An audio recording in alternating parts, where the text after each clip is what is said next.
Division of a vector by a number, और number हम non zero लेंगे students. हम इससे पहले मल्टीप्लिकेशन की बात करते हैं कि एक किसी भी वेक्टर को अगर हम एक स्केलर के साथ मल्टीप्लाई करें तो रिज़ल्ट जो है वो किस तरह से आएगा। तो मल्टीप्लिकेशन में हम जस्ट देखते हैं कि लेंथ जो है वो वेक्टर की इंक्रीज़ हो जाती है। चलें जी, यहाँ पे हम थोड़ा सा डिस्कस भी कर लेते हैं मल्टीप्लिकेशन को। हम कहते हैं कि हमारे पास जो नंबर है, ठीक है जी, नंबर है हमारे पास 5, ठीक है, 5 है, और इसको हम मल्टीप्लाई करने जा रहे हैं एक वेक्टर ए के साथ, ठीक है। वेक्टर जो है हमारे पास ए है, ठीक है, और मल्टीप्लाई करने जा रहे हैं हम, ठीक है। तो 5 मल्टीप्लाई बाय ए हमें क्या रिज़ल्ट देगा।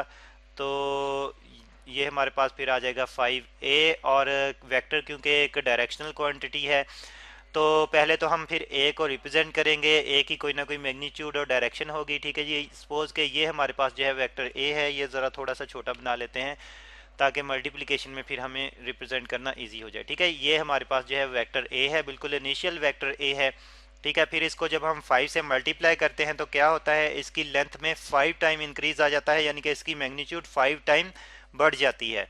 तो यहाँ पे फिर अगर हम रिज़ल्ट रिप्रेजेंट करना चाहें तो देखें, ये ऑलमोस्ट जो है वो 5 टाइम हम इसको रिप्रेजेंट करेंगे कि ए की लेंथ जो है वो ये आ गई है अब, ठीक है।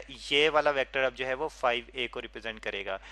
तो मल्टीप्लिकेशन में किसी भी वेक्टर को किसी स्केलर के साथ यानी कि नंबर के साथ अगर हम मल्टीप्लाई करें तो जस्ट उसकी लेंथ में, उसकी मैग्नीट्यूड में इंक्रीज आ जाता है।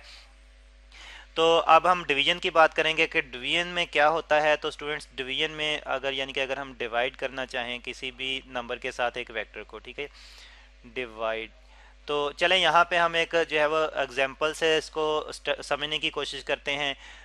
हम कहते हैं कि डिवाइड, वेक्टर हम ले लेते हैं बी, ठीक है, वेक्टर वेक्टर बी, और डिवाइड करते हैं किसी नंबर के साथ यानी कि एक स्केलर के साथ बाय, चलें हम 2 के साथ डिवाइड कर लेते हैं, ठीक है जी। और 2 के साथ डिवाइड करते हुए हम देखेंगे कि इसको डिवाइड करना जस्ट उसी तरह से ही, यानी कि ये भी प्रोसीजर है जिस तरह से मल्टीप्लिकेशन है।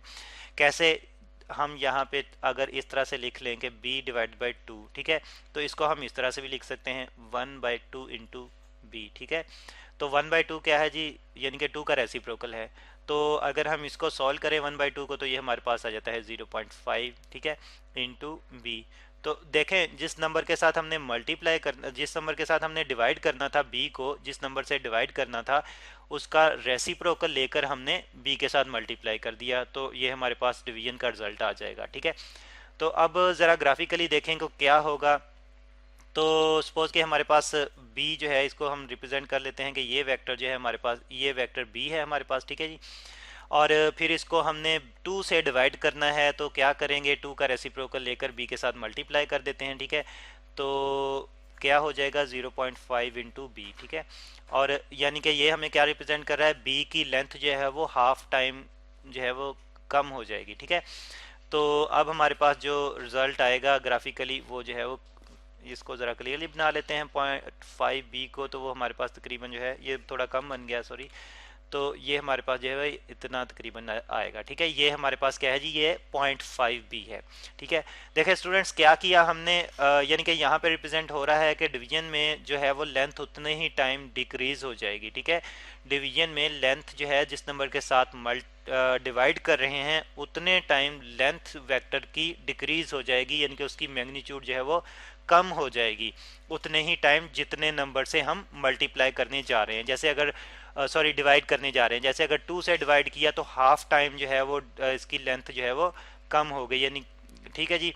तो और फिर मल्टीप्लिकेशन का सॉरी डिवीजन का प्रोसेस क्या है, जस्ट हमने उस नंबर के साथ जिससे हमने डिवाइड करना है उस नंबर का रेसिप्रोकल लेकर उसके साथ फिर वेक्टर को मल्टीप्लाई कर देंगे, तो जो है वो डिवीजन का प्रोसेस कंप्लीट हो जाएगा, ठीक है।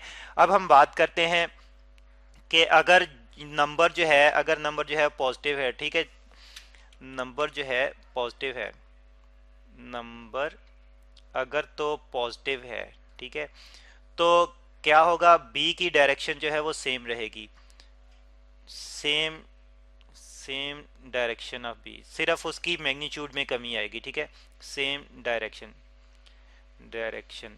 और अगर जो है वो नंबर नेगेटिव है, जैसे कि यहाँ पे हमने 2 नंबर 2 से जो है वो मल्टीप्लाई डिवाइड किया है, तो अगर यही 2 जो है वो नेगेटिव में होता, यहाँ तो हमने पॉजिटिव में जो है वो मल्टीप्लाई किया है, ठीक है। अगर नंबर जो है वो नेगेटिव है तो क्या होगा जी, डायरेक्शन अपोजिट हो जाएगी, अपोजिट डायरेक्शन, वेक्टर की डायरेक्शन, रिजल्टेंट वेक्टर की डायरेक्शन जो है वो अपोजिट हो जाएगी, ठीक है, अपोजिट डायरेक्शन, ठीक है। और इसको हम कैसे रिप्रेजेंट कर सकते हैं, जैसे कि यहाँ पे अगर हम 2 को -2 ले लें तो क्या होगा, ये 0.5b यानी कि ये फिर जो है माइनस जो है, चले ज़रा कलर चेंज करके प्रेजेंट कर लेते हैं। अगर -2 से डिवाइड करें, -2 से, तो क्या होगा फिर -0.5b, और वेक्टर की जो डायरेक्शन है वो रिवर्स हो जाएगी, इस डायरेक्शन में जो है वो रिजल्टेंट वेक्टर आ जाएगा, ठीक है। तो इस तरह से डिवाइड करना भी बिल्कुल उसी तरह से ही है, किसी भी नंबर को, चलें यहाँ पे हम जनरली अगर बात करें तो यानी कि हमारे पास अब एक वेक्टर जो है ए है, ठीक है। ए को हम किसी भी जर्नल नंबर से, यहाँ पे तो हमने 2 की बात की थी, अगर हम n से डिवाइड करने जा रहे हैं तो क्या करेंगे, n का रेसिप्रोकल लेंगे 1/n इंटू ए, ठीक है, उसको फिर ए से वेक्टर से मल्टीप्लाई कर देंगे। और अगर मैं कहूँ कि यानी कि रेसिप्रोकल जो मेरे पास आ रहा है 1/n का, ये मुझे रिजल्ट दे रहा है m, तो मुझे क्या करना होगा, जस्ट इस m को a से मल्टीप्लाई कर देना होगा, तो ये डिवीजन का प्रोसेस जो है वो कंप्लीट हो जाएगा। डिवीजन का प्रोसेस बिल्कुल उसी तरह से है जिस तरह से मल्टीप्लिकेशन का प्रोसेस। जैसे कि यहाँ पे हमने देखा कि नंबर हमारे पास n यानी कि यहाँ पे 2 था, 2 का रेसिप्रोकल लिया तो m हमारे पास m हमारे पास क्या आ गया 0.5, और इससे हमने मल्टीप्लाई कर दिया वेक्टर b को, तो हमारे पास रिजल्ट आ गया। और साइन के मुताबिक हमने देखा कि अगर नंबर पॉजिटिव है तो रिजल्टेंट वेक्टर की डायरेक्शन भी वही होगी जो कि ओरिजिनल वेक्टर की थी, ठीक है। और लेकिन अगर नंबर नेगेटिव है तो रिजल्टेंट वेक्टर की डायरेक्शन अपोजिट होगी टू द ओरिजिनल वेक्टर, ठीक है, ओरिजिनल वेक्टर की डायरेक्शन के अपोजिट होगी रिजल्टेंट वेक्टर की डायरेक्शन, ठीक है जी। तो स्टूडेंट्स ये है division of a vector by a number.